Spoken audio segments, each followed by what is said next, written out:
എന്നാൽ നമുക്ക് ഉഴുന്നുവട ഉണ്ടാക്കാമെന്ന് വിചാരിച്ചു. അപ്പോൾ ഒരു 1.5 ഗ്ലാസ് ഉഴുന്ന് ഞാൻ ഒരു 4.5 മണിക്കൂർ വെള്ളത്തിലിട്ട് കുതിർത്തി വെച്ചതാണ്. അപ്പോൾ അത് നമുക്ക് അരയ്ക്കാനായിട്ട് അരച്ചു കൊണ്ടുവരാം. അപ്പോൾ അതൊരു പകുതിയായിട്ട് നമുക്ക് അരച്ചു കൊണ്ടുവരാം കേട്ടോ. ഞാൻ ഒരു സ്പൂൺ വെള്ളമാണ് ഇതിൽ ചേർത്തിട്ടുള്ളത് കേട്ടോ. അങ്ങനെ അരച്ചു കൊണ്ടുവന്നതാണിത് ഒരു പാർട്ട്. രണ്ടാമത്തെ ഞാനൊന്ന് ബാക്കിയുള്ളത് ഇട്ട് കൊടുക്കാണ്. അതും ഇതേപോലെ നമുക്ക് അരച്ചു കൊണ്ടുവരാം.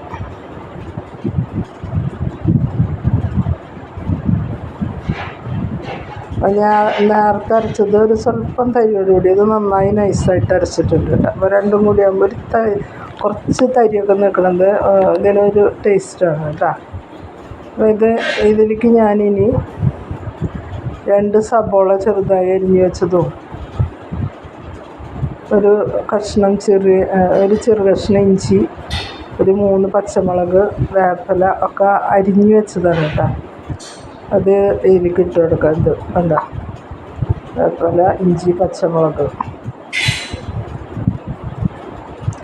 2 സബോള ചെറുതായി അരിഞ്ഞത്,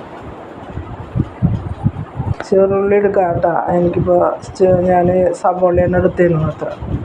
ഇനി ഇതങ്ങോട്ട് ഒരു 10 മിനിറ്റ് നിന്ന് കൈ കൊണ്ട് നന്നായി കുഴയ്ക്കണം. അപ്പോഴാണ് ഇത് ടയറൊക്കെ പോയി നല്ല ഇതായിട്ട് കിട്ടുക. അപ്പോൾ ഞാനൊരു ടേബിൾ സ്പൂണ് കഷ്ടി ഇടിച്ച കുരുമുളക് ചേർത്തിട്ടുണ്ട് കേട്ടോ. പൊടിച്ചതല്ല, ചതച്ചതെന്ന് പറയില്ലേ. പിന്നെ കുറച്ച് ഒരു 1/2 ടീസ്പൂണോളം കഷ്ടി കായപ്പൊടി ഇട്ടിട്ടുണ്ട്. ഇനി ആവശ്യത്തിന് ഉപ്പിട്ട് കൊടുക്കാം. ഇനി നന്നായി കുഴക്കിയത് ഈ കുഴയ്ക്കുമ്പോഴാണ് ഇതിന് നല്ല സോഫ്റ്റായി വരുന്നത് കേട്ടോ മാവ്. നമ്മൾ വെറുതെ ഇങ്ങനെ സ്പൂൺ കൊണ്ട് കാണിച്ചാൽ അതൊരു ഇതാവില്ല. ഇത് നന്നായി തന്നെ ചെയ്യണം. നമ്മുടെ കൈ വെച്ച് നമ്മൾ നന്നായി കുഴച്ചെടുക്കണം. അപ്പോഴാണ് അതിൻ്റെ ഒരു സ്ട്രക്ചറൊക്കെ മാറി നല്ല ഇതായിട്ടിരിക്കുക. ഇനി ഞാനിതൊരു 1 മണിക്കൂറോളം റെസ്റ്റ് ചെയ്യാൻ വയ്ക്കും കേട്ടോ. അപ്പോൾ തന്നെ ഉണ്ടാക്കിയെടുക്കുകയൊക്കെ ചെയ്യാം. ഞാൻ 1 മണിക്കൂർ ഞാൻ വയ്ക്കുന്നുണ്ട്. അപ്പോൾ അതൊന്നും കൂടി നല്ല രസമായിട്ട് ഇങ്ങനെ പൊന്തി വരും.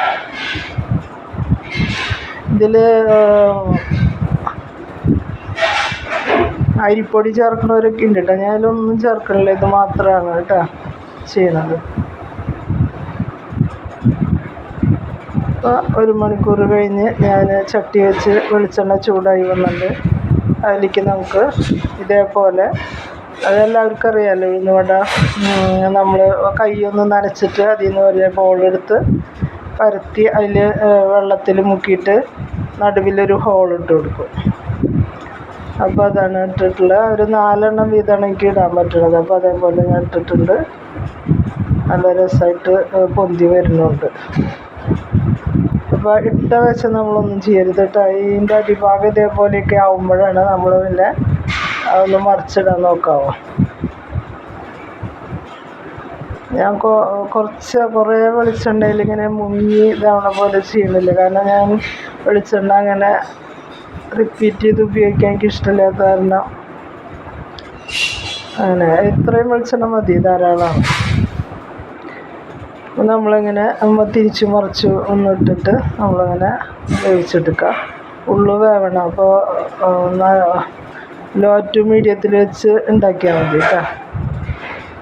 അപ്പോൾ പൊന്തിയൊക്കെ വന്നിട്ടുണ്ട്, നല്ല രസമായിട്ട് വന്നിട്ടുണ്ട്. ഇനി അടുത്ത സ്റ്റെപ്പും കൂടി ഇട്ട് കൊടുക്കുക. അങ്ങനെ എല്ലാതും നമ്മൾ ഉണ്ടാക്കിയെടുക്കുക ഇതേപോലെ.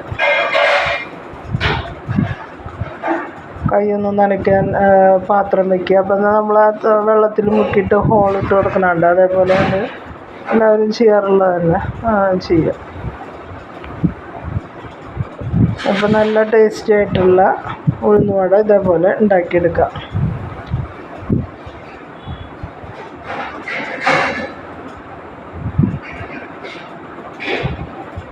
അപ്പോൾ ഞാൻ ഉണ്ടാക്കിയെടുത്ത ഉഴുന്നുവടയാണത്.